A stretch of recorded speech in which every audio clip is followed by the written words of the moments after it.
Então, beleza, gente. Bom dia, então. Só para situar o pessoal que chegou hoje no grupo, ou que não estava semana passada, eu e a outra Gabi, a gente inverteu a ordem. Então, hoje eu vou apresentar o capítulo 15, e ela, na semana que vem, apresenta o capítulo 14, tá bom? Então, o capítulo 15 é a formação e a recuperação de cortiços, da página 186 a 198. E aí, quando eu comecei a ler esse capítulo, eu achei ele um tanto difícil para compreender, porque ela utiliza muitos termos que não são tão comuns assim na nossa área. E aí eu fiquei pensando, né, o que são cortiços? Será que a minha concepção de cortiços é de fato o que a definição do dicionário traz, ou não? E aí eu fui procurar, então, né, fiz uma pesquisa rapidinha ali na internet e procurei algumas definições no dicionário do que seria o cortiços. Então, ali no dicionário informal, lugar muito pobre, ruim, precário, com instalações paupérrimas. Num outro dicionário também bem comum, conjunto de pequenas casas pobres, agrupamento de casas pequenas ou compartimentos. E aí, eu fiquei pensando que aqui na nossa realidade brasileira, então, seriam as comunidades, né? As moradias em situações precárias, podemos dizer assim, né? E aí eu trouxe algumas fotos aqui de uma comunidade lá de Paraisópolis, que é uma das maiores do Brasil, e também trouxe uma foto aqui do conjunto de ocupações na SIC, né? Então aqui a Jacobs vai falar da realidade lá dos Estados Unidos, mas a gente pode trazer essa ideia de cortiço, digamos assim, comunidades brasileiras, né? De lugares pequenos, com condições precárias, instalações precárias e com um agrupamento muito grande de pessoas morando num determinado espaço. Então, ela vai iniciar o capítulo falando que esses cortiços são vítimas e perpetuadores dos problemas que incidem sobre ele. Então, ao mesmo tempo que essas comunidades sofrem, né, com toda essa precariedade, elas também se perpetuam ao longo do tempo. E essa perpetuação, pelo que eu entendi dos conceitos dela, seriam esses ciclos viciosos, né, que vão envolver todas as atividades de uma cidade. Então, aqui ao lado também eu trouxe outra foto da comunidade da Rocinha, no Rio de Janeiro, e como existe essa dinâmica, né, nas comunidades, nos bairros mais pobres, digamos assim, de de todas as atividades, né? Existe o comércio, a escola, os serviços públicos, enfim, uma infinidade de atividades da cidade. Aí ela vai dizer que esses cortiços em expansão exigem cada vez mais dinheiro público para fazer frente ao êxodo, porque lá, ao longo do capítulo, ela vai dizer que esses círculos viciosos são quando as pessoas elas não permanecem nesses lugares, né? Ou permanecem por um período e quando tem a oportunidade de sair, saem correndo desses lugares, né? Então, isso tá relacionado a muitos fatores que ela vai trazer lá para frente. E aí ela estava dizendo isso lá na década de 60, né? A questão do como esses cortiços exigem cada vez mais dinheiro público, né? Investimento público, porque à medida que as necessidades aumentam, os custos também diminuem. Parecia uma previsão, né? Imagine, isso estava acontecendo nos Estados Unidos lá na década de 60. E essa realidade acontece na nossa realidade brasileira aqui. Então, vocês podem ir falando, tá, pessoal? Se quiserem me interromper, fiquem à vontade. Não, ali, sabe, Gabi, ali no slide anterior, né, que a gente vê a ideia de que os cortiços em expansão vão exigindo mais dinheiro público, aqui no Brasil isso é muito claro, né, porque você vê as questões das comunidades no Brasil acabam sendo cidades dentro de cidades, né, acaba ficando um reduto tão complexo, com uma exigência tão grande em termos de infraestrutura, desde a questão do comércio, das ruas, da escola, do centro de saúde, da energia elétrica, do saneamento básico, enfim, são situações de violência que daí exigem também polícia, enfim, são várias estratégias que o governo, que o dinheiro público, ele vai tendo que ter investimento justamente porque essa ideia de que as pessoas podem se deslocar nesses círculos viciosos, muitas vezes não.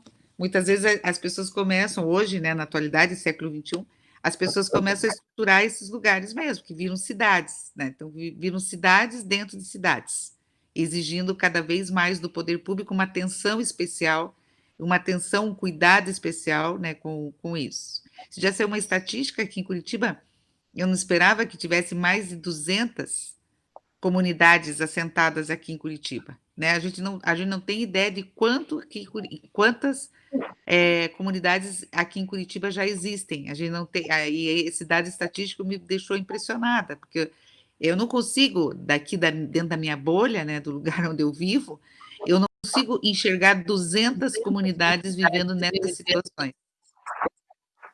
Você vê como Sim, isso, sim, né? Pode falar, e Gabi. essa questão do financiamento público, né, porque ela também fala isso ao longo do texto, mas agora com a pandemia eu vi muito isso nos jornais, assim, a questão da gestão se omitindo, né, do poder público se omitir, de não garantir os direitos, e não só direitos, mas, assim, condições mínimas, né, para essas populações, e aí existe uma própria organização autônoma, né, dessas comunidades, porque daí são táticas, né, a comunidade precisa se organizar para poder enfrentar as dificuldades do cotidiano. É bem isso, e essa ideia de você assumir o papel do poder público, até certa medida é interessante, porque a comunidade se organiza, se auto-organiza e se cuida, mas, por outro lado, também acaba afastando a responsabilidade do poder público, né, de fazer.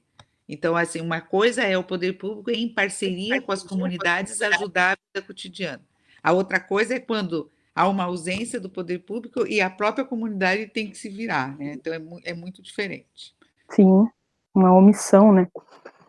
E aí, ela vai dizer lá na sequência que as leis daquele momento, né, na década de 60 lá nos Estados Unidos, de revitalização urbana, era uma tentativa de romper esse encadeamento dos círculos viciosos, né, por meio da erradicação dos cortiços e de sua população que habita esses lugares, né. E aí ela comenta que a estratégia naquele momento foi de substituir esses cortiços por conjuntos habitacionais, né, que até aqui em Curitiba é bem comum esse tipo de estratégia, digamos assim. Então que esses conjuntos habitacionais tinham por objetivos produzir uma receita tributária mais elevada e ou também seduzir uma população mais dócil. Então aquela ideia de que é, da estratégia, né, do poder público, a gente até discute isso no grupo, de ter uma população mais dócil que de certa forma não vá atrás dos seus direitos, né, não se contente com pouco, digamos assim, né. Aqui eu trouxe uma foto de um conjunto habitacional no bairro Novo, da Coab, né, e aqui a gente até discutiu em alguns grupos, até a Gabi falou da questão da padronização, né, essa organização, né, essa forma de estruturar essas moradias, né. Então, pelo menos eu moro no SIC, e aqui no SIC tem vários desses aqui próximo da minha casa tem vários desses condomínios. E a maioria, claro que tem alguns condomínios novos, mas a maioria são condomínios muito antigos, em prédios antigos, com, assim, nenhum tipo de espaço de lazer dentro do condomínio, né. Existe só um pequeno espaço de vagas de carro, quando existe. E essa é uma lógica que, pelo menos aqui no Brasil, estava acontecendo na década de 60 lá, né, mas aqui no Brasil isso é bem comum, e eu enxergo isso no próprio bairro onde eu moro, né, aqui na SIC. Então ela vai dizer que esse método, né, de transferir os cortiços de lugar, gera uma privação e uma desagregação, né, das pessoas, que consequentemente destrói as vizinhanças onde essas comunidades se constroem, né, se organizam. Aqui tem uma foto da Santa Marta, toda colorida aqui, que é um trabalho que foi feito pela comunidade, né, mas que essa questão do pertencimento do lugar, né, que muitas vezes o poder público também só vem com uma ação, só desapropria todo mundo que mora ali e pouco importa, né, as relações que se construiu naquele lugar, para dar conta de uma demanda pública generalizada, digamos assim, né. Então, posso falar, Gabi? Claro, à vontade. Vai cá, pode ir. Não, você falou primeiro. Um segundinho. Apertei o botão antes. Então, Gabi tocou num ponto bem interessante aí, que eu tenho visto bastante ali, né? Eu posso contribuir com a minha realidade, né? Com o que eu enxergo ali há algum tempo. Essa descentralização, né? Porque a gente enxerga aqui, a gente não, né? O poder público enxerga o Parolim ali talvez como um problema muito grande, né? Porque ele está a 5 minutos do centro, né? Eu já falei um pouco sobre isso na minha apresentação. E agora voltou essa situação de novo da descentralização. Então, o que está acontecendo? Esses novos cortiços, né? Até pode passar a ideia para as pessoas de que elas vão ter uma moradia digna, né? Como é até levantada pelos líderes comunitários.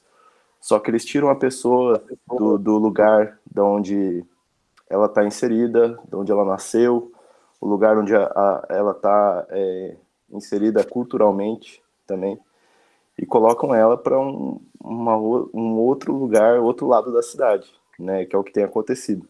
Daí o que acontece? Exatamente, vendem essa ideia, né, de que a pessoa... Mas não adianta, não dá certo, a resistência é grande. Por quê? Não dá 3 meses, as pessoas estão de volta ali, né, se sujeitando a viver em cômodos, né, em cortiços ainda piores, né, mas, digamos assim, nada tira a vontade deles de fazer parte do lugar deles ali, né. O poder público pode até tentar incutir na cabeça dessas pessoas que é importante, né, que elas estão recebendo um apartamento novo, né, da Coab, só que em um outro lugar onde ela não, né, não tem, exatamente, não tem laço algum, não tem significado nenhum para ela aquele lugar. E longe, né, porque ali a pessoa tá a 5 minutos do centro, né, querendo ou não, eles não pagam passagem, né, pela questão do oferece-pole, né, o ônibus do oferece-pole ali é famoso por isso, porque o pessoal nem cobra, né, a entrada. Enfim, só queria contribuir, que é o que eu vejo que está acontecendo, assim, sabe? Então, fazendo esses novos cortiços, né, sedutores, em áreas bem periféricas, afastadas, tentando tirar o pessoal dali, mas o pessoal volta, né, e o problema não se resolve. O que eu ia falar, Pedro, mesmo quando as pessoas vão e ficam, né, nesses novos conjuntos habitacionais, a diversidade, a gente estava falando antes da potência lúdica, né, essa potência lúdica ela é tão forte, ela está nas pessoas, que elas vão criando essa diversidade, mesmo quando ela não existe a priori, né, antes, no espaço de lazer, nos lugares mais, as pessoas vão criando, né, então as pessoas vão brincando ali na rua, vão disputando espaço com os carros, assim, do que eu acho, né, do que eu vejo um pouco acontecendo no conjunto. Vão criando a sua própria diversidade de comércio, então tem quem vende alguma coisa, tem quem vende a natura, tem quem vende o pão, né, tem quem faz o bolo, e acabou.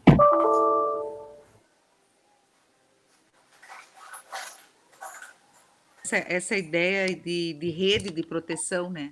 Porque as pessoas, nas comunidades que elas vivem, elas têm uma rede de proteção que se faz pela vizinhança, que se faz pelas trocas, né, dessas comunidades. E quando você desloca, você também desmancha essas redes de proteção, que demoram muito para ser tecidas, né? Porque demora você ter um conjunto de pessoas que, se você faltar alguma coisa, se alguém ficar doente, alguém para cuidar das crianças, alguém para ajudar com remédio, existe uma série de situações dessa rede de proteção comunitária, que quando o governo vem, atua de forma dessa natureza, isso daí se desmancha, né? Aí tem que retornar. Então, ao invés dos governos qualificarem esses ambientes, esses cortiços, eles desmontam. Por quê? Porque, às vezes, esses cortiços assumem determinados territórios muito valiosos. Então, por exemplo, você ter aí perto da cidade perto dos parques, perto de algumas coisas, uma favela, você desvaloriza muito o território do entorno. Então, os grandes empresários da indústria da construção civil, eles querem afastar essas pessoas dali. Então, começa esse desmanche, né? Justamente para vender esse território.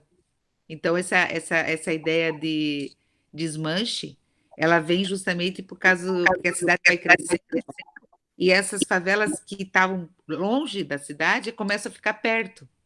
Então, você vai tendo que desestruturar tudo isso para você, né? À medida que a cidade se alarga, ela chega nessas comunidades. E essas comunidades vão tendo que ser afastadas cada vez mais para as bordas. Então, é um movimento de elasticidade, né? Que é terrível. E muitas vezes esse discurso, né, do próprio poder público ou dos empresários, enfim, que financiam determinados tipos de moradia popular, vem velado, né, que é como o Pedro disse, eles vem num discurso assim, vamos lhe dar uma moradia melhor, mas de fato sem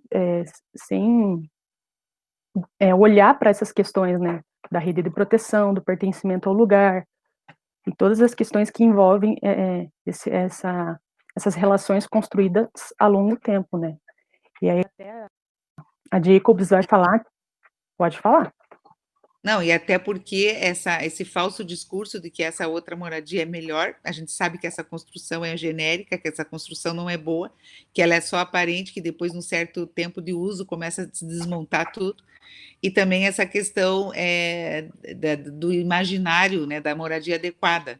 E cada vez que você faz essa dimensão se ampliar, quer dizer, joga mais as pessoas para as bordas, vai jogando mais para as bordas, elas vão ficando mais afastadas ainda dos espaços culturais, dos espaços de lazer, dos espaços qualificados. Quer dizer, quanto mais para as bordas, mais afastada da qualificação urbana. Porque é sempre assim, é sempre sem rua, sem acesso, sem ônibus, sem, né, vai se construindo. Quer dizer, eles vão afastando, mas não vão dando a infraestrutura também para o afastamento. E isso vai gerando mais pobreza, né?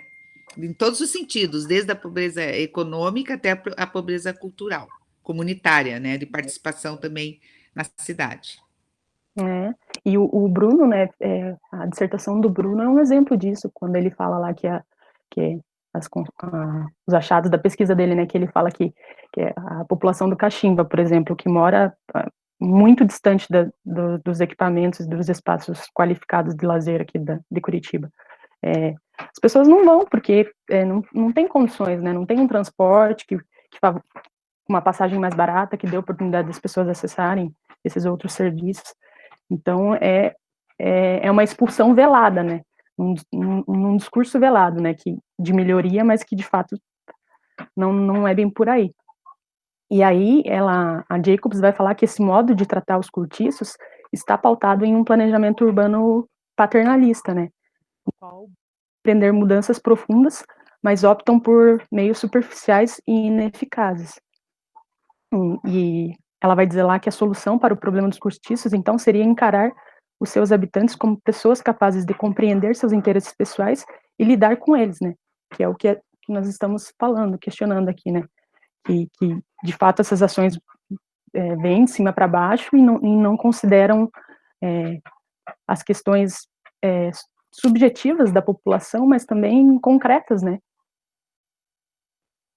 E aí é preciso, então, considerar que as forças de recuperação dos cortiços existem neles mesmos, né? E evoluir a partir disso. Que essa ideia de recuperação dos cortiços, pelo que eu entendi na leitura do texto, está muito ligada a você não expulsar as pessoas de lá, mas sim qualificar esses espaços, né? Para que possam viver de forma melhor e a partir dos seus interesses mesmo, né? Seus interesses culturais, comunitários, né? E necessidades, né? E ela vai dar vários exemplos, né, durante o texto. Ela fala do bairro onde ela mora, e aí, além disso, ela traz essa rua lá de Nova York, que é bem famosa, pelo que eu pesquisei, e Esther Harlem, né, então aqui uma comparação dos cortiços, né, na década de 50, como eram, né, as crianças brincando ali, prédios com muitas janelas, né, parece ser uma tendência, assim, desses cortiços antigos, uma movimentação nas ruas, né, e aí hoje como que esse lugar está, né, tem ainda os prédios, assim, nesse estilo, né, de cortiço, mas com ali, não sei se vocês conseguem enxergar na foto, mas tem um McDonald's, do McDonald's, né, parece ser uma rua mais comercial, então como essas questões vão se dando, né, da época que ela trata desse bairro lá de Nova York e como que isso está hoje. Então, é difícil compreender, né, esses círculos viciosos, justamente por causa, justamente por conta da causa e o efeito, que se confundem, e também tornam encadear-se de modo complexo. E esse elo-chave nos cortiços permanentes é que muitas pessoas os abandonam o mais rápido possível, e nesse meio tempo sonham em sair deles, né? Então, ela até traz essa questão de às vezes é tão precária a situação em determinado lugar, que enquanto ela está vivendo ali, ela só está pensando em sair dali. E quando ela tem uma oportunidade, muitas vezes ela vai, né? E aí, motivada muitas vezes por esse discurso, né, de ter um lugar melhor, um lugar adequado de vida, mas também ela vai falar da questão do preconceito, assim, o quanto esses lugares, pelo menos naquela época, e hoje também, né, tem um preconceito externo, né, das pessoas que não moram nesses cortiços, né, de dizer que é um lugar ruim de morar, que as pessoas muitas vezes são taxadas, né, de marginais, enfim, todos esses estereótipos que tem contra as comunidades, contra as favelas. E aí ela diz que para superar isso, seria preciso haver uma ousadia nesses lugares, pois as zonas de cortiços em que a recuperação se inicia passa despercebida, e geralmente é desencorajada ou aniquilada, né? Aí ela traz esse termo ousadia, eu fiquei pensando, né? Ela não explica o que seria esse termo, e aí eu que seria a ousadia por parte dos próprios habitantes dos cortiços, né? E que essa recuperação dos cortiços, então, essa possibilidade das pessoas permanecerem nele e qualificarem ele, geralmente desencorajada, né? Geralmente o discurso quando você puder, saia daqui, porque aqui não é um lugar adequado de se viver. Mas essa ideia, viu, Gabi? Essa ideia da ousadia a gente tem visto, né, a gente tem visto em algumas comunidades aqui no Brasil que tem uma força, né? Tem uma força de uma ação que geralmente começa pela cultura, pela música, pela poesia, pelas ONGs, pelo esporte, né? Que também tem algumas pelas práticas da cultura corporal do movimento, que essas comunidades começam a entender um empoderamento. Então, eu leria hoje essa palavra ousadia como um empoderamento, que é a coisa da gente ter orgulho do lugar onde a gente vive, das pessoas que a gente vive, mesmo tensionados por essa coisa da criminalização, do preconceito e dessas outras situações que estão no entorno de quem vive nessas comunidades, mas também tem um empoderamento. Também tem uma força do lugar, né, que o Iages vai chamar, né, força do lugar. Parece que tem alguma coisa ali que começa a amarrar as pessoas, que começa a fazer com que as pessoas percebam, né, que podem fazer, que podem fortalecer umas às outras, que podem reconstruir e também valorizar aquele lugar onde eles moram e também recuperar e também lutar, conquistar políticas públicas, né, de ações, né? Agora na pandemia a gente viu, né, que a ausência do poder público nessas comunidades gerou uma força do lugar incrível, né? Tanto é que todo mundo achou que as comunidades no Rio de Janeiro iam ser assim massacradas, exterminadas pelo coronavírus, e não foi o que aconteceu, porque as comunidades se auto-organizaram, né, se fortaleceram e se empoderaram. E não foi o que aconteceu. Teve muita morte, teve muito problema, claro, de falta de acesso à saúde, à moradia adequada e tudo, mas também teve muitas ações comunitárias importantes que deram para o mundo inteiro exemplos assim de solidariedade, de cuidado, de criatividade também, né, de sobrevivência. Realmente, né, se pensando agora no nosso contexto, a cultura é sempre a potência, né, porque geralmente as ações que, pelo menos das experiências que a gente tem no próprio grupo, lá da Vila Audi e outras comunidades que a gente já visitou, é a partir da cultura, né, que como que eu vou dizer assim, que esse empoderamento acontece, né, a partir da cultura, da ação, claro, mas realmente, acho que até fiquei pensando, né, quando estava lendo o texto sobre esse termo que ela usou, ousadia, acho que, na verdade, empoderamento seria uma palavra que caberia bem ali. Mas, então, vamos lá. E aí ela vai também falar sobre essa recuperação dos cortiços, né, que seria, então, o eixo central dessa recuperação seria a permanência dos moradores e dos comerciantes nesses lugares, né, para não com o desejo de sair o quanto antes de lá, mas sim de permanecer e qualificar esses espaços. Ela vai trazer que o termo cortiços permanentes é usado para os lugares que não dão mostras de avanço social ou econômico com o passar dos anos, ou então que retrocedem após uma pequena melhora.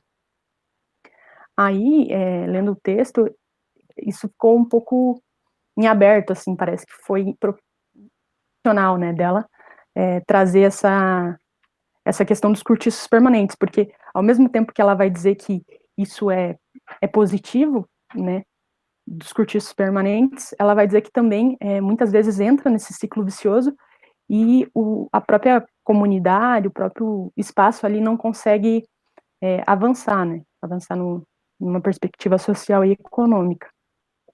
E se for possível introduzir numa zona de cortiços condições para gerar essa diversidade urbana, e qualquer manifestação de recuperação for incentivada, ela diz que acredita não haver alguma razão para esses cortiços serem permanentes. Então, é uma tensão que ela faz ali no texto. Se alguém também quiser comentar, tiver um outro ponto de vista sobre esse aspecto que ela traz, fiquem à vontade. Gente, mas vocês estão escutando? Sim, aham. Ah, agora sim. É porque eu acho que meu microfone estava desconfigurado.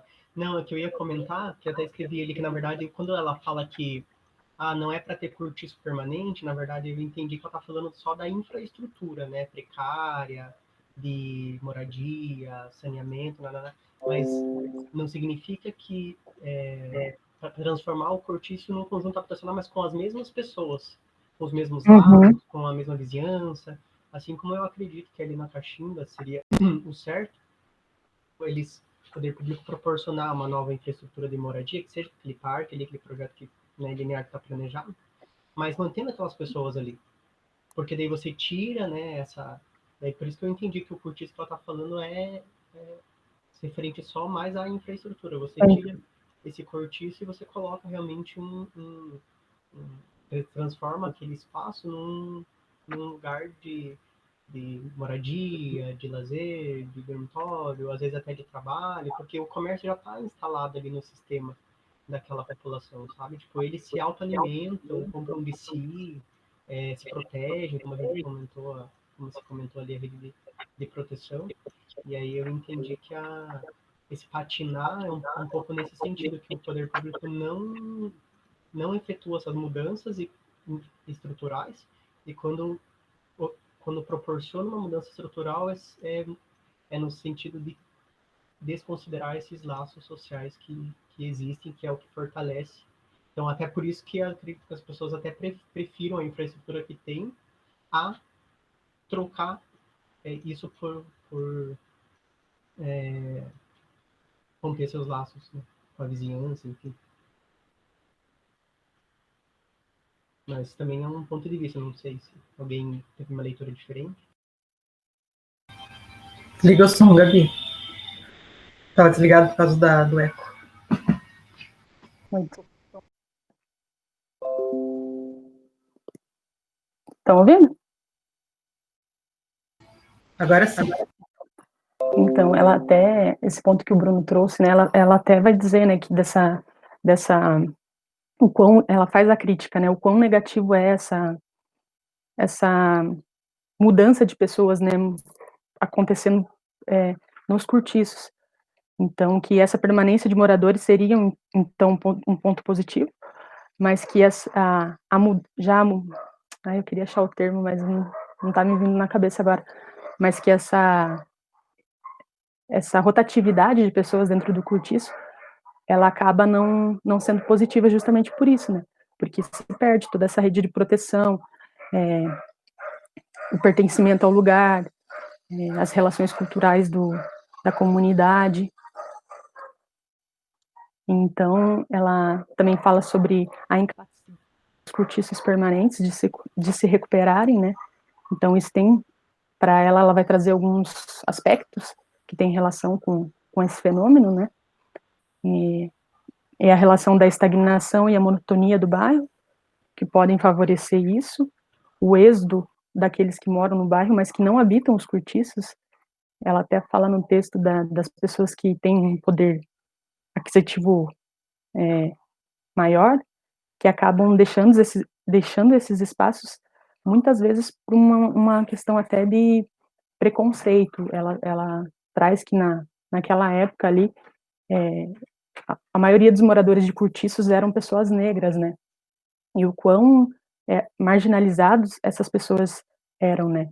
Ela até fala que não basta a população negra ficar com a pior parte da cidade, digamos assim, com as piores condições, mas que além disso elas precisam enfrentar todo esse racismo estrutural, né? Que pelo que ela comenta na época era muito forte. Ela fala também da obsolência das construções, né? Ou das desvantagens genéricas, que seriam a falta de vagas, playgrounds, ou a proximidade de moradias, né? E aí que a gente pensar na falta de estrutura, né? Por exemplo, falta de playgrounds, né? Que seriam espaços de lazer. Que isso seria uma obsolência mesmo das construções daqueles espaços, né? E ela vai dizer que essa realidade também é vista fora dos cortiços, que naquela época não era uma exclusividade, né, desses cortiços. Em regiões bem estruturadas das cidades, ela faz um contraponto dizendo que os prédios têm dificuldade de atrair moradores, justamente porque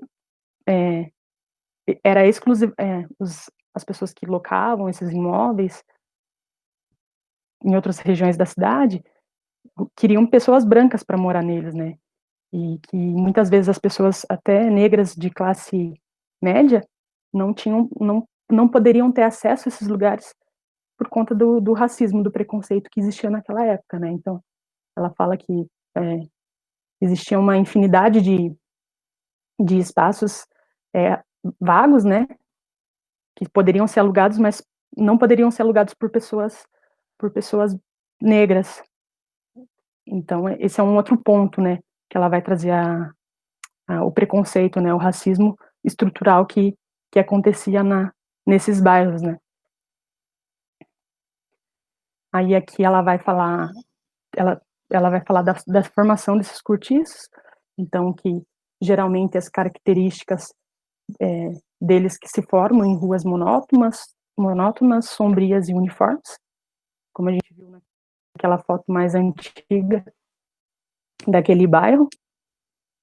A falta de urbanidade também é uma característica desses lugares. Se a gente for trazer para a nossa realidade, né? Quem já visitou o Caximba ou até o Parolim, ali, de fato, tem uma dinâmica, né, da cidade acontecendo ali, como a Simone disse, são microcidades dentro de grandes cidades, mas a gente vê que a estrutura urbana, né, do planejamento urbano, ela não é tão estruturada, digamos assim, quanto outros bairros da cidade, né? Aqui no SIC isso é bem forte.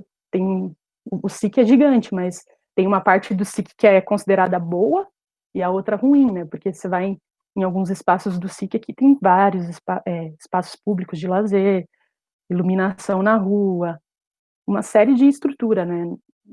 E aí você vai ali, por exemplo, como a Vila Barigui, que já é uma precariedade enorme. Eu fui fazer algumas visitas de campo ali nas escolas daquela região, e assim, parece que você está entrando numa outra cidade, porque são casas feitas de madeira reciclada, assim, você vê a condição das moradias das pessoas para um outro espaço do SIC, por exemplo, aqui próximo à Universidade Positivo, ou ali próximo também à Fazendinha.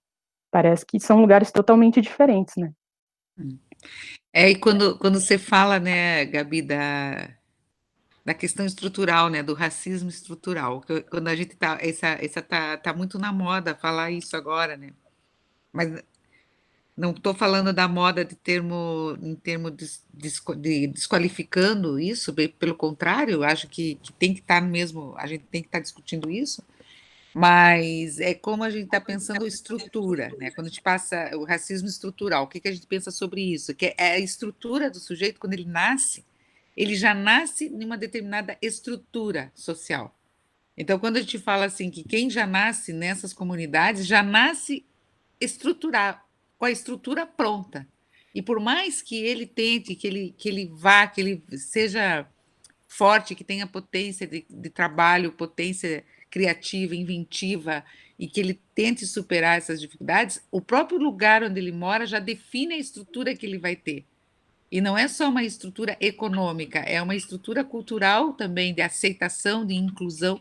Então, quando vocês assim que eram os pobres negros, e aí se você colocar pobres, negros, mulheres, aí se você colocar pobres, negros, mulheres, idosos, se você for aumentando os marcadores sociais, você vai dando uma superestrutura, né, deficitária, preconceituosa, discriminatória, segregadora. Então, a gente tem falado muito nessa coisa do racismo estrutural, ou do feminismo estrutural, ou de todas as outras questões que estão colocadas, né, hoje, mas é por causa dessa estrutura já da onde a pessoa nasce. Então, se você dá o teu endereço, se você vai procurar um emprego e você já coloca como endereço essas comunidades, a pessoa parte a julgar você a partir, e além de todo o preconceito que está em torno dessas comunidades, né? Que a pobreza ela traz consigo um monte de preconceito da prostituição, da drogadição, da falta de vontade de trabalhar, da preguiça, da falta de educação, tudo que vem em torno, né? Que está no imaginário social, que nem é a realidade, mas que é aquilo que as pessoas pensam sobre essas comunidades. E é proposital isso, né? Porque quanto mais a gente deixa as estruturas sociais com o maior número de pessoas possíveis na pobreza e o número menor de pessoas na riqueza, mais você tem, né, opressores oprimidos, né? Já o Paulo Freire já falava isso e outros autores, aí o Milton Santos também, e já diziam isso, dessa estrutura, né? Então, quando a gente fala assim, olha, você precisa ter um programa de habitação, um programa de saúde, um programa de lazer, cultura, esporte, quando você traz esses elementos na Constituição brasileira, é justamente para alterar essas estruturas. E quando a gente vê que não tem alteração, que o poder público não se preocupa com isso, é proposital, é um projeto de sociedade. Porque o projeto de sociedade é exatamente esse racismo estrutural. Porque quanto mais você tiver uma massa trabalhadora que se submete a trabalhar por nenhum salário, ou um salário mínimo, ou morar em uma casa dessa natureza, você se submete a não perceber isso. Por exemplo, você não percebe que tem umas pessoas que moram muito bem e outras que moram muito mal. Você não se altera por isso. Você não, bom, tudo bem, não trabalhou, eu mereço, né? Então, assim, será que algumas pessoas merecem morar mal? Por que essas pessoas merecem morar mal? E por que a gente merece morar bem, né? É meritocracia, é merecimento ou é estrutura, estrutural? Né? Então, eu acho que quando a gente estuda o lazer, a gente faz essa análise crítica, transformadora, porque a gente entende, né, que essas experiências de lazer, elas podem fazer o sujeito compreender a situação dele vive com um pouco mais de profundidade e fazer lutas. E é só onde a comunidade se encontra que ela pode pensar sobre isso, ela precisa se organizar. E uma boa praça, um bom centro cultural, pode ajudar as pessoas a se organizarem, porque vai precisar de uma organização política interna das comunidades para eles conseguirem fazer essa volta. Tanto é que tem muitas ONGs, tem muitos projetos sociais, projetos esportivos, que dizem, olha, tem que ir para a escola, tem que ter saúde, e aí essas pessoas vão buscando esses recursos, né, para a própria comunidade. Então, eu acho que é o exercício. Eu me lembro quando eu estava no nosso grupo lá na Vila Audi, que a gente fez uma ação junto com o curso de odontologia, que eles levaram a ideia da escovação, a ideia né, de como cuidar dos dentes, e a gente levou a ludicidade, e a outra parte da comunidade trouxe a pasta de dente, né, subsidiada pelo governo, e todas essas ações juntas, né, estavam ali tentando pensar um pouco nessa saúde bucal, né? Como que a gente poderia pensar sobre isso? Então, você veja como precisa de uma organização interna potente para você poder fazer essa transformação. É isso. E eu acredito que essa organização interna até já exista, mas só que com mais potência para a rede de proteção da segurança, do comércio, né, do trabalho. Existe para o lazer, acho que de alguma forma, com certeza, sim, né? Por mais que seja nos espaços dos cortiços, das favelas, existe o espaço do lazer, existe a experiência do lazer. Muitas vezes, até quando as pessoas saem desse lugar e vão para um espaço, por exemplo, de um edifício, onde as práticas, as experiências de lazer né, a gente era acostumado a vivenciar já não pode mais, né, o som que seja, a prática corporal, enfim, o espaço da luta, da dança, né, muitas vezes pode ser o que faz as pessoas retornarem, né, para os seus antigos laços, porque lá era onde se sentia fortificado, inclusive no âmbito do lazer. Mas aí também fico pensando que potencializar ainda mais também essa rede a partir das experiências de lazer pode contribuir para que a visão seja para uma transformação ali da estrutura, enfim, do espaço, não só com viés econômico, enfim, financeiro, ali voltado para a geração de renda ou do comércio, sabe? E se pensar, né, no tempo de lazer, né, das pessoas nesses locais, são onde elas vão se encontrar, né, vão se encontrar para conversar, para discutir os problemas da comunidade, para se organizar, para repensar, né, sobre essas questões estruturais e subjetivas também, né, da demanda dessas populações. Então, a tese do Felipe, né, gente, acho que vale a pena a consulta. A tese do Felipe fez esse exercício etnográfico de olhar essas coisas que estavam acontecendo ali na Vila Audi União, e ele relata, né, a força do ativismo social, a força das instituições que compõem ali a Vila Audi União, no sentido de qualificar o espaço, né? E a estratégia usada pela prefeitura à época foi essa, né, da revitalização da praça central da vila, para poder chamar as pessoas ali para aquele lugar para pensar sobre a questão da sustentabilidade ambiental. Então, o poder público, até quando chamou o GPLEC para ser parceiro daquela ação de sustentabilidade ambiental, chamou exatamente porque compreendeu que, começando pela revitalização da praça, para trazer essa consciência ambiental para a comunidade, seria o caminho, né? Não, pensou primeiro nisso, depois na escola, né? O Bruno colocou aqui uma, uma indicação de leitura, né? Desse trabalho que eu apresentei com o Felipe lá no CBCE, no Combrace. Vale a pena mesmo essa leitura, porque é exatamente nesse ponto que a gente está falando aqui que foi essa tese do Felipe, que pode trazer ideias aí para outras pessoas fazerem em outras comunidades, né? Para a gente também ampliar esse olhar um pouco. Essa experiência foi fantástica, né? Então, eu acho que vale a pena aí a consulta. Pode seguir, Gá. Então, sim, mas e pensar que, de fato, o que aconteceu lá, né, na pesquisa do Felipe, que esse caminho é o melhor caminho, né, quando a gestão pública, que tem esse dever né, de dar conta das demandas desses espaços, entram em diálogo, né, com a comunidade, não meramente uma ação que venha de cima para baixo, né. A Jacobs, ela fala que a solução seria muito mais esse trabalho dialógico entre a gestão e comunidade, né, planejamento urbano, do que uma imposição, né, de ações. E, de fato, a gente vê nas pesquisas e nos trabalhos de extensão que a gente faz, que esse é o melhor caminho, né, para trabalhar com as comunidades. Isso precisa ser considerado. Posso seguir? Sim, sim.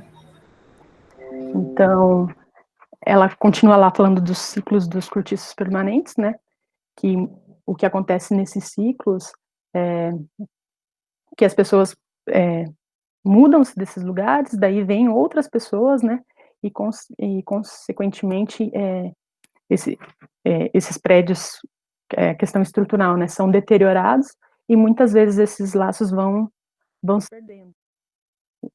Essa rede de proteção, os laços, o pertencimento ao lugar. Então, isso deixa a comunidade num estágio que ela chama de embrionário eterno, né, que é como se, no meu entendimento, não conseguisse crescer, né, se desenvolver, avançar, sempre está naquele estágio do nascer, né, do início. Mas aqui a gente pode lançar uma crítica, talvez, assim, junto a, né, as nossas leituras que a gente traz, assim, das práticas cotidianas de resistência, enfim, certo? Se a gente olhar, por exemplo, a comunidades que existem há quantos anos, né? Então, será que elas estão no estágio embrionário ainda, ou será que aquilo ali já é a concretização do que as pessoas conseguem fazer, sabe? Então, parece que esse ciclo que ela coloca meio que vicioso, daí vem outras pessoas, e daí os prédios deterioram-se. Eu acho que, na verdade, não. Vem outras pessoas, se essas pessoas que vêm entrar no sistema, elas vêm para somar na rede de proteção, a pessoa entra, ela é aceita, então ela vai contribuir. Né? As pessoas em si tentam, acho que na medida do possível, reconstruir aquilo, revitalizar, acho que não sei se essa palavra, mas porque tudo, se não tem intervenção do Estado, tudo que elas fizeram foram por elas mesmas. Então elas vão mantendo aquilo, né?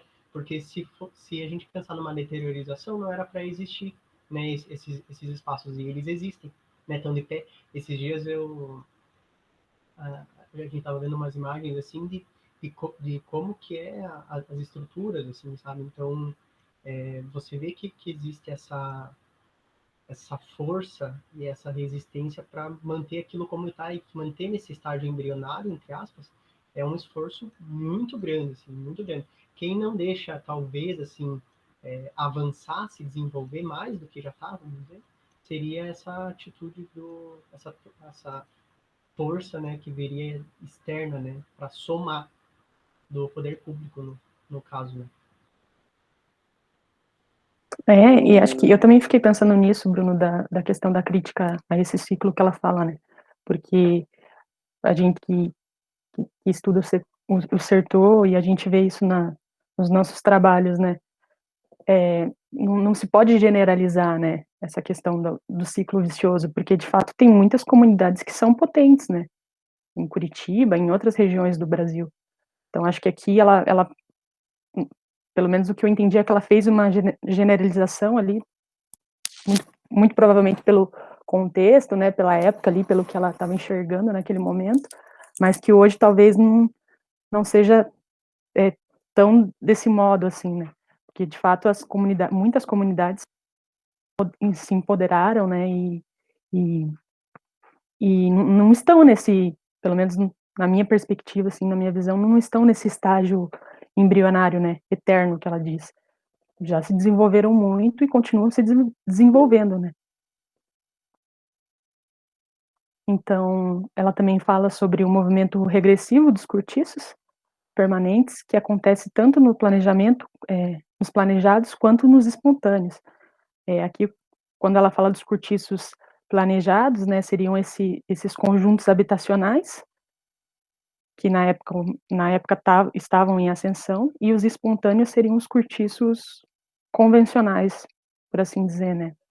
E que a principal diferença seria a superlotação, né? Que nos cortiços planejados, nos conjuntos habitacionais, não ocorrem, segundo ela, né? Não ocorriam na época. Isso porque o argumento que ela traz é que nessas habitações planejadas existia um número limite de pessoas, né, para se viver nesses locais. Já nos cortiços convencionais isso não era limitado, né? Existiam muitas famílias, muitas pessoas vivendo em poucos cômodos, né? E aí também tem a questão de como a estratégia, né, como o poder público quando ela, digamos assim, ela desagrega essas pessoas de determinados cortiços para conjuntos habitacionais, são impostas regras, né? Regras de convivência, por exemplo. Fico pensando, né, se ela não fala isso no texto, mas uma família que tem, sei lá, 7 pessoas morando na mesma casa, e de repente vai para um conjunto habitacional desse, mas tem um número limitado de pessoas para viver lá, como é que ela vai fazer com os outros membros da família, né? Vai deixar, vai morar em outro lugar, né? Então isso também é uma limitação da liberdade do jeito, acredito eu, essa maneira de lidar, né? Então você quer morar aqui, quer essa casa, mas tem que ser nessas condições. Gabi, porque daí não resolve o problema, né? A questão de que precisaria de mais casas, né? Não resolve o problema, você maqueia, porque...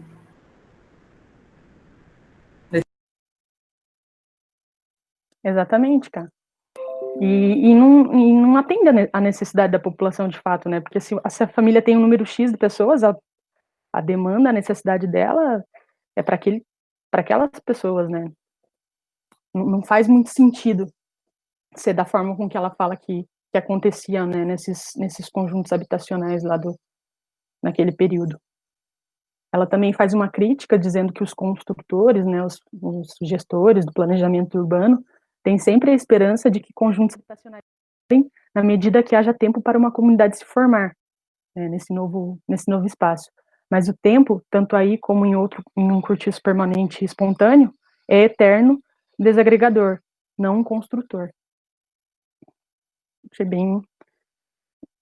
bem interessante essa frase dela, né, que é bem isso que você falou, como se não resolvesse o problema, né? Cria-se uma falsa ilusão de que você ceder ou financiar casas baratas para a população vai resolver um problema habitacional, né, estrutural da cidade, mas que muitas vezes o modo como isso é planejado e colocado para a população só perpetua o problema desses cortiços, né?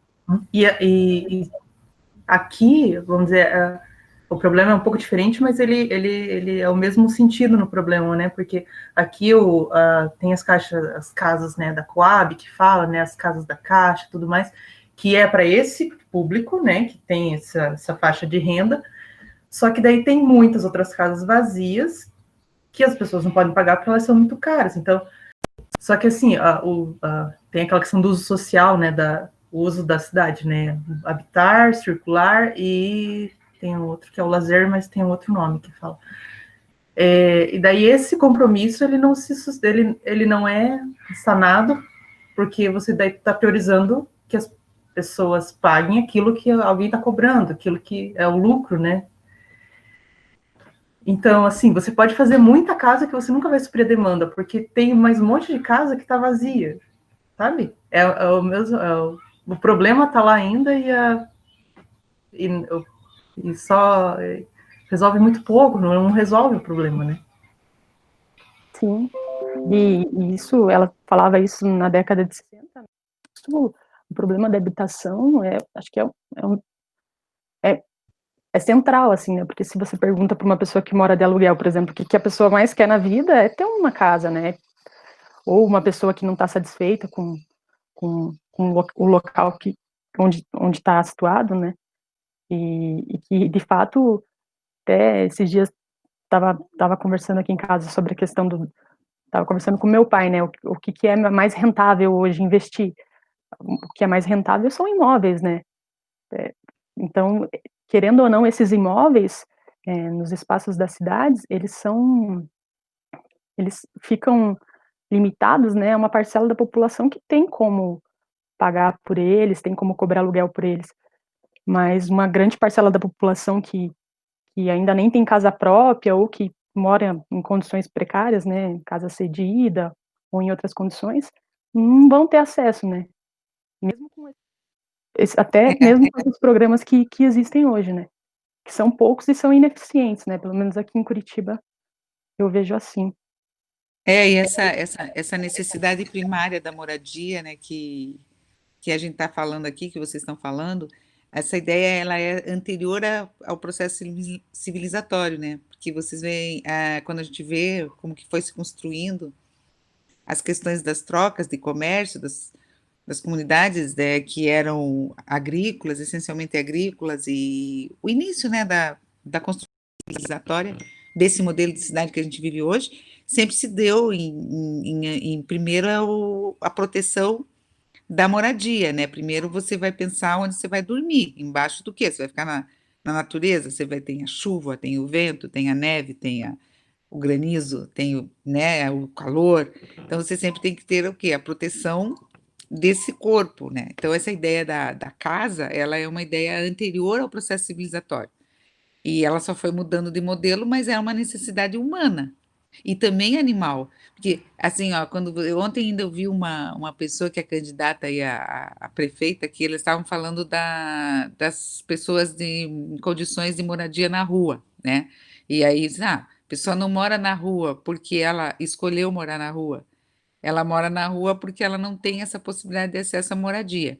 E aí ela estava dizendo que precisava fazer algum projeto político sobre essas questões dessas pessoas para dar conta devolver a dignidade dessas pessoas, a princípio pelo lugar onde eles possam dormir, tomar banho, enfim, ter uma ideia de moradia. Que isso, senão, não se não recupera a cidadania.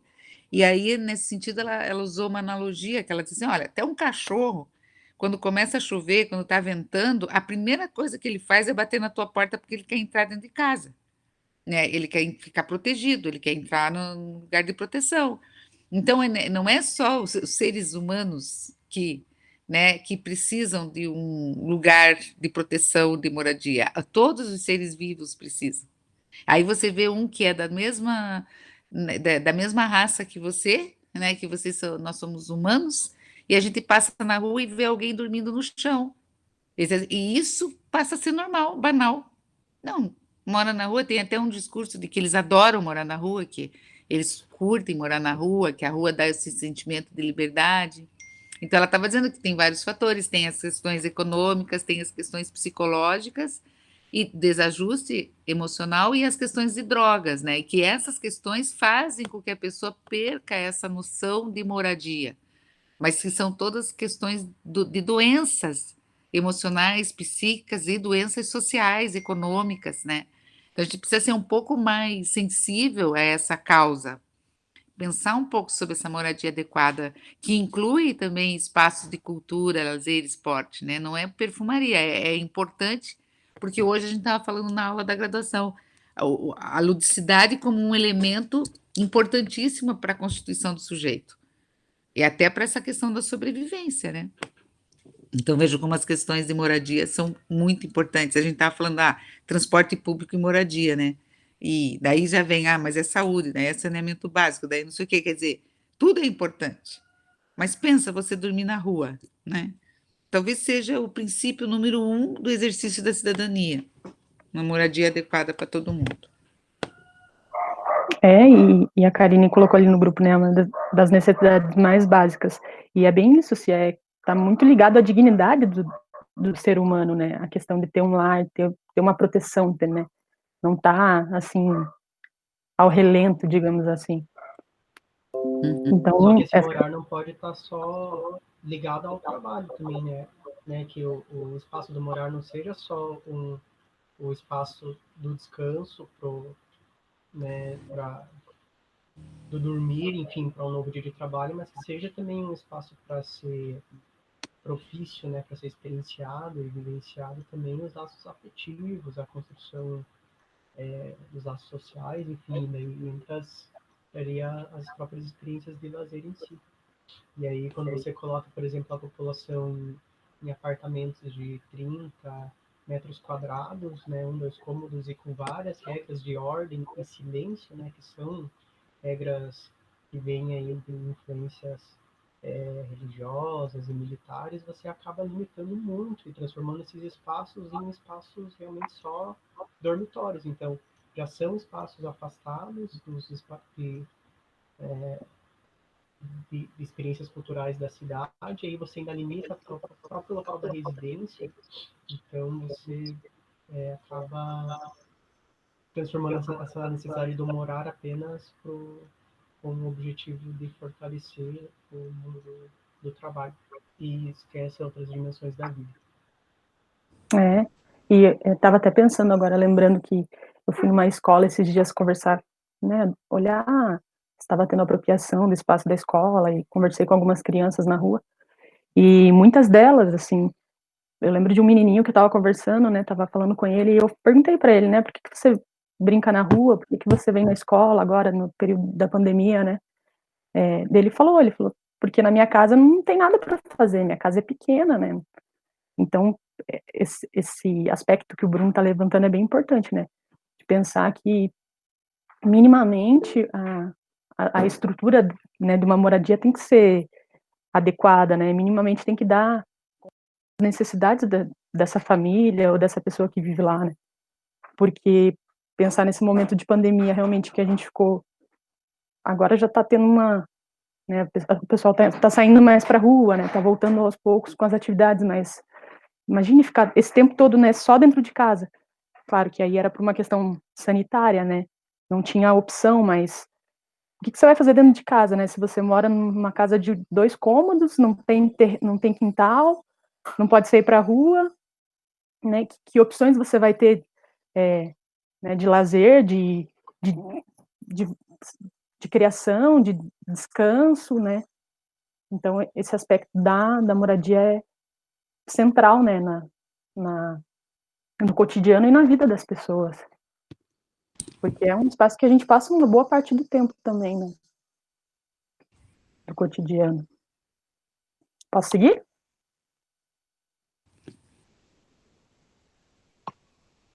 Posso seguir, gente? Vocês estão me ouvindo? Sim, sim. Estou levantando a cabeça aqui, mas você não está vendo, né? Esqueci. Desculpa, não estou vendo. Mas vamos lá, então. Ela vai trazer também o aspecto do apego ao bairro. Ela usa esse termo apego, né? Mas eu fiquei pensando que a gente poderia relacionar com o pertencimento que a gente trabalha, né? No grupo. Então, que nem o fato de remover esses cortiços, nem o fato de emparedá-los rompe, né, esse elo-chave de sua perpetuação. A tendência das pessoas de sair dali o mais rápido possível, ou então, enquanto estão vivendo ali, né, digamos assim, não fruírem, né, essa vivência, essa experiência. Sempre estarem pensando que querem sair dali porque aquele espaço não dá conta das necessidades ou da demanda dos interesses dos sujeitos, das famílias que estão situadas nesses locais. E aí ela vai dizer, então, que o ponto de partida, né, para a recuperação desses cortiços é que esses lugares têm que ser ativos, né, no sentido de dinâmicos, que é a questão da diversidade, que ela já trouxe em outros capítulos também. Então, quanto mais diversidade de pessoas, de serviços, de dinâmica, né, no espaço público, na rua, é muito maior essa possibilidade de recuperação desses cortiços. Então, que além disso, precisa ter uma fruição dessa vida urbana, e que também a segurança nesses espaços, né, nessas ruas, são um elemento chave para que as pessoas possam permanecer nesses locais, né. E aí eu estava pensando até agora na questão das milícias, né, que de manhã eu tenho o costume de assistir o jornal todo dia de manhã, e agora está saindo muito essa questão das milícias lá no Rio de Janeiro, né, o quanto, não só as milícias, né, o próprio tráfico, mas as entrevistas assim, da população, né, que muitas vezes elas gostam daquele espaço, né, tem a vida ali, né, tem a cultura ali, tem as relações ali têm uma certa rede de relações, né, mas que a questão da violência é tão forte e amedronta tanto a população que, por esse motivo, é o desejo de sair de lá, né. Ai. Essa questão das milícias é horrível, né? Porque é um poder instituído paralelo, um poder paralelo que comanda e determina ações e comercializa a pobreza, né? Porque na verdade é isso, né? É um grupo de pessoas que vê a ausência do poder público e toma para si essas comunidades, né, como uma forma de comercializar a pobreza, quer dizer, e controlar também, né? De controlar e reprimir. Isso é muito triste, né? Isso está em todas, né? Não está só no Rio de Janeiro, está em todas, e isso daí é uma pura ausência do poder público, né?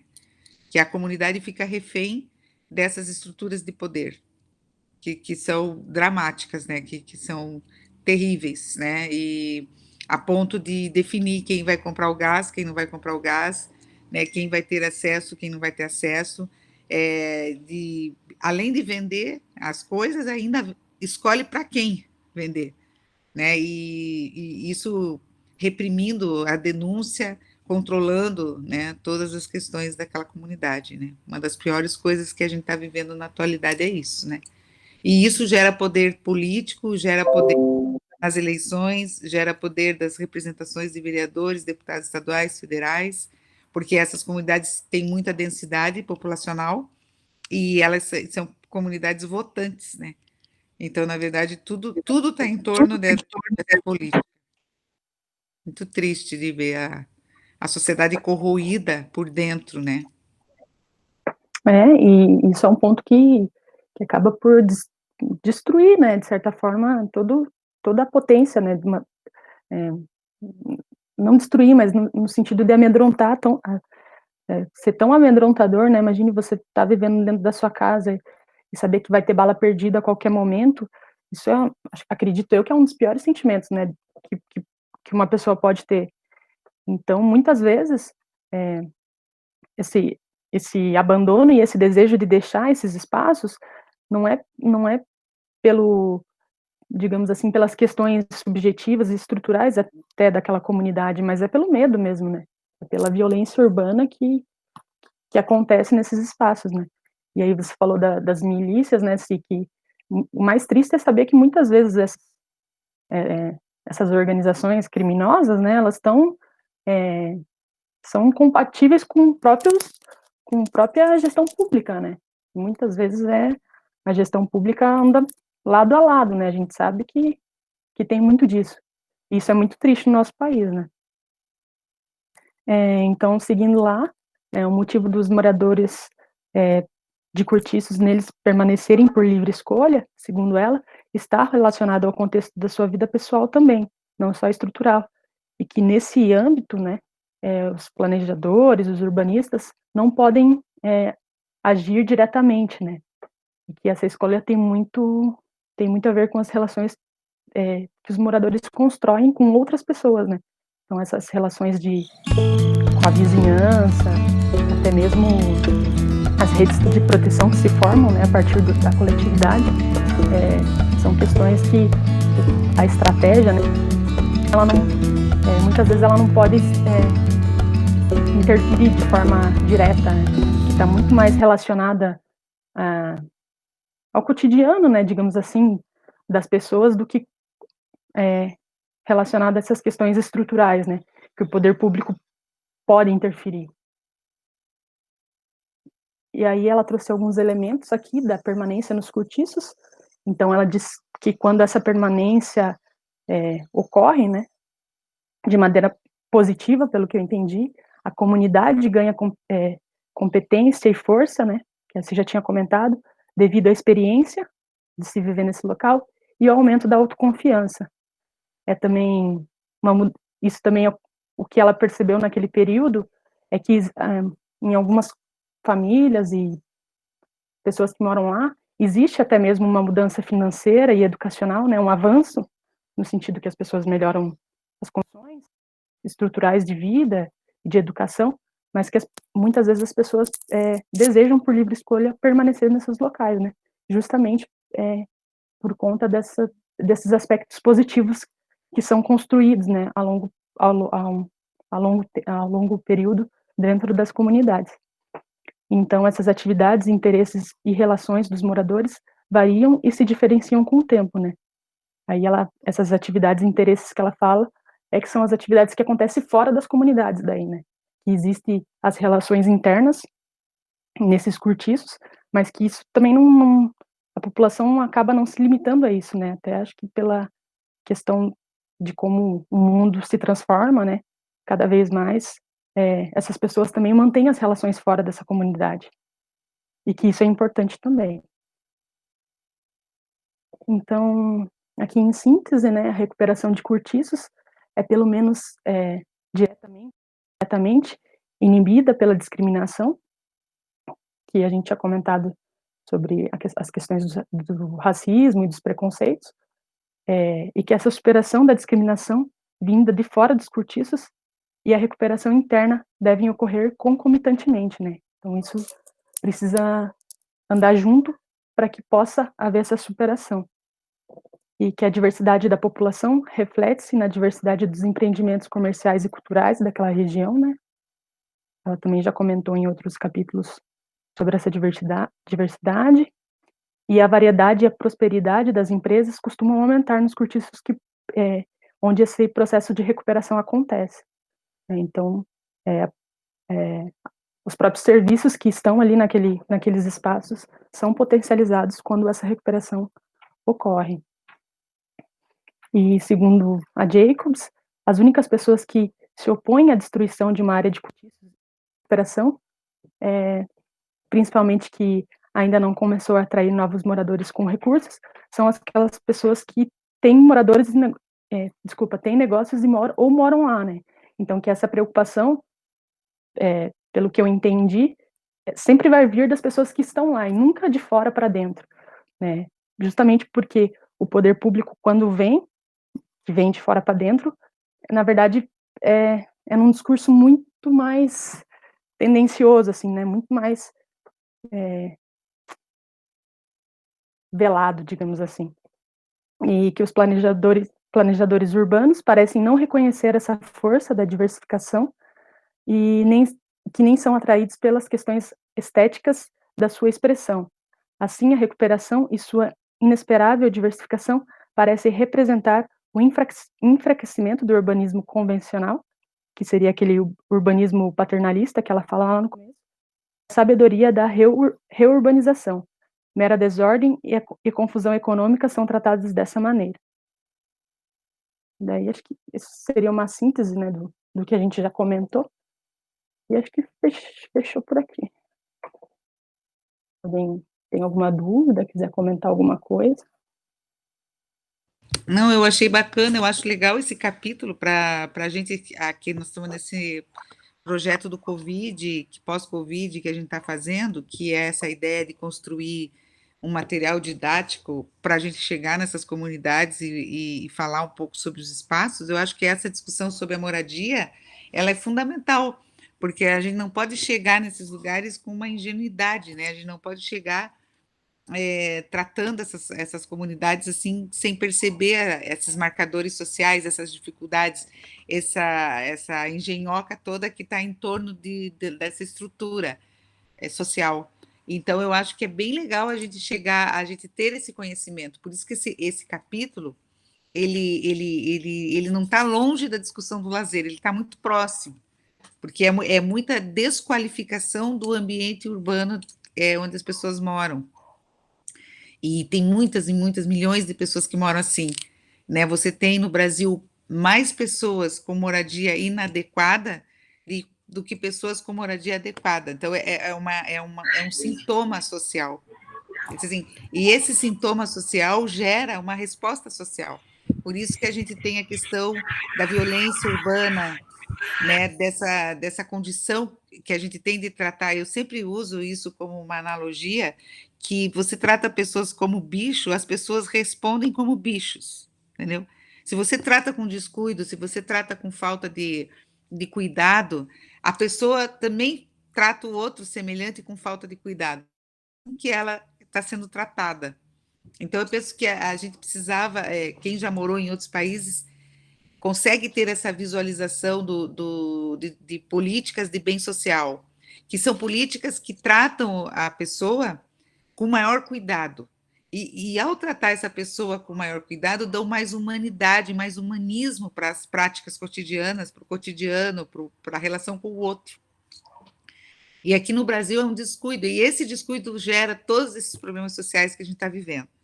Então, assim, eu acho que agora que está essa campanha aí que a gente está vivendo da política, a gente tem que pensar muito, ouvir com muito cuidado sobre o que as pessoas estão propondo em termos de comunidades, porque o foco de todas as problemáticas sociais estão exatamente nessa falta de cuidado com quem tem menos poder aquisitivo, nas comunidades vulneráveis. E aí a escola é pior, a saúde é pior, a moradia é pior, o lazer é pior, tudo é pior. Então, assim, não tem como você fazer uma reversão social mais humanística, né, com a questão da violência, do tratamento, né, um com os outros, se você tem uma bala perdida e você perde um filho por uma bala que você não sabe nem de onde veio.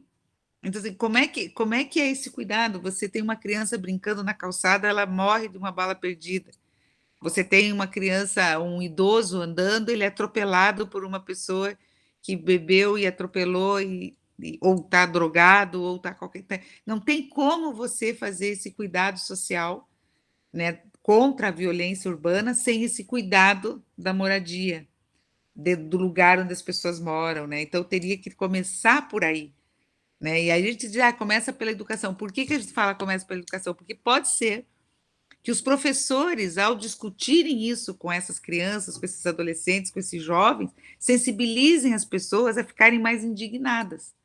Porque o Marx falava assim, olha, a decadência total da sociedade é quando as coisas terríveis ficam banais. Então, assim, a morte fica banal, a pobreza é banal, a falta de educação é banal. Quando a gente começa a entender isso com banalidade, como uma banalidade, tudo bem. É assim mesmo. Isso é o pior sintoma social que pode existir.